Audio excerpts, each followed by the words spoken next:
નમસ્તે, મારું નામ સંગીતાબેન દિનેશભાઈ ચૌહાણ છે। હું કન્યા શાળા નંબર 4 માં ગણિત વિજ્ઞાન શિક્ષક તરીકે ફરજ બજાવું છું। અમારા આચાર્ય શ્રી દ્વારા ગઈકાલે શાળાના ગ્રુપમાં મોડી રાત્રે આ કાર્યક્રમ વિશેનો મેસેજ મૂકવામાં આવ્યો હતો કે વાંચન વલોણું અંતર્ગત પુસ્તક પરબ નામનો કાર્યક્રમ અહીં ઓડિટોરિયમ મોતીબાગ ખાતે યોજવામાં આવેલ છે। વહેલી સવારે મેં જ્યારે મેસેજ વાંચ્યો તો મને એમ થયું આ કેવો પ્રોગ્રામ હશે, ચાલો હું જરા મુલાકાત તો લઈ જાઉં।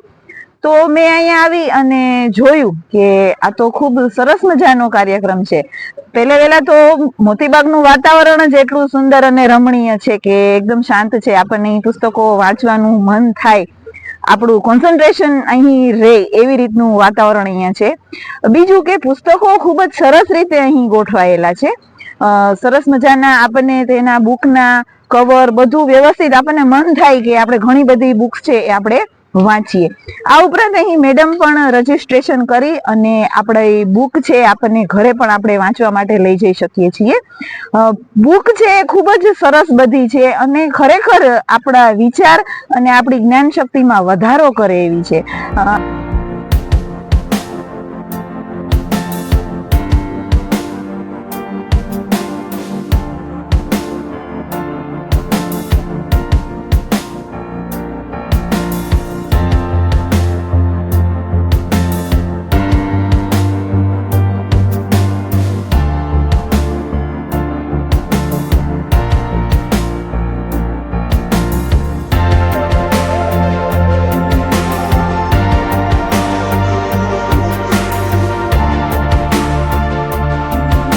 આપણે વાત કરીએ તો આજની યુવા પેઢી જે છે એ આજે ખરેખર મોબાઈલ તરફ જે વળી છે અને ઇન્ટરનેટના માધ્યમનું જે દૂષણ આજે ફેલાઈ રહ્યું છે, ભલે એના પોઝિટિવ વ્યૂ છે નો ડાઉટ, પણ જે અતિશયોક્તિ થઈ રહી છે તો એના કરતા જે આ વિસરાઈ રહ્યું છે આપણું પુસ્તકો, તો આજની યુવા પેઢીને મારે ખરેખર એક મેસેજ આપવાનો છે કે તમે લોકો પુસ્તકોનું વાંચન આપણે રાખીએ અને જે આપણી ઋષિ પરંપરા છે વાંચનની એ આપણે આગળ વધારીએ। અને દરેક વસ્તુ જો મોબાઈલમાં સર્ચ કરવાથી આપણા માઇન્ડ પાવરની અંદર વિકાસ નહીં થાય, આપણી જે સર્જનાત્મક શક્તિ છે એ તો વાંચનથી જ આપણને પ્રાપ્ત થવાની છે।